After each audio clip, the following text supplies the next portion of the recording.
Take a look at this image. What might this be? A frightening monster? 2 friendly bears? Or something else entirely? For nearly a century, 10 ink blots like these have been used as what seems like an almost mystical personality test. Long kept confidential for psychologists and their patients, the mysterious images were said to draw out the workings of a person's mind. But what can ink blots really tell us, and how does this test work?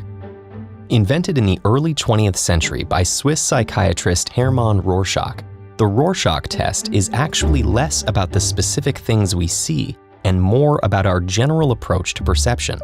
As an amateur artist, Hermann was fascinated by how visual perception varies from person to person.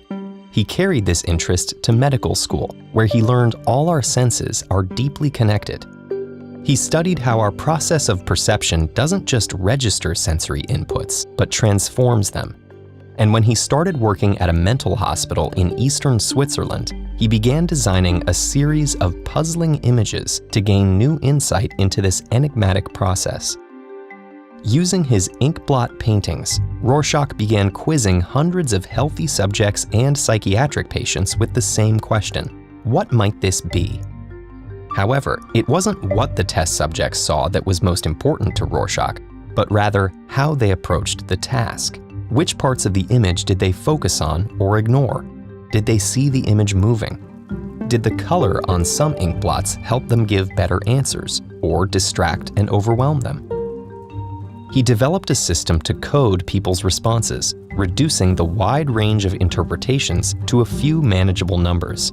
Now he had empirical measures to quantify all kinds of test takers: the creative and imaginative, the detail-oriented, the big-picture perceivers, and flexible participants able to adapt their approach. Some people would get stuck, offering the same answer for multiple blots. Others gave unusual and delightful descriptions. Responses were as varied as the ink blots, which offered different kinds of perceptual problems, some easier to interpret than others. But analyzing the test taker's overall approach yielded real insights into their psychology. And as Rorschach tested more and more people, patterns began to pile up. Healthy subjects with the same personalities often took remarkably similar approaches. Patients suffering from the same mental illnesses also performed similarly, making the test a reliable diagnostic tool. It could even diagnose some conditions difficult to pinpoint with other available methods. In 1921, Rorschach published his coding system alongside the 10 blots he felt gave the most nuanced picture of people's perceptual approach. Over the next several decades, the test became wildly popular in countries around the world. By the 1960s, it had been officially administered millions of times in the US alone. Unfortunately, less than a year after publishing the test, Hermann Rorschach had died suddenly. Without its inventor to keep it on track, the test he had methodically gathered so much data to support began to be used in all sorts of speculative ways. Researchers gave the test to Nazi war criminals, hoping to unlock the psychological roots of mass murder. Anthropologists showed the images to remote communities as a sort of universal personality test. Employers made prejudiced hiring decisions based on reductive decoding charts.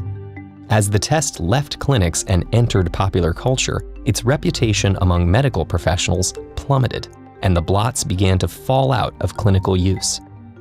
Today, the test is still controversial, and many people assume it has been disproven.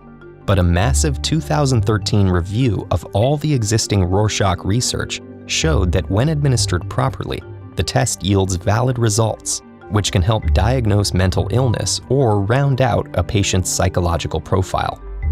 It's hardly a standalone key to the human mind. No test is, but its visual approach and lack of any single right answer continue to help psychologists paint a more nuanced picture of how people see the world, bringing us one step closer to understanding the patterns behind our perceptions.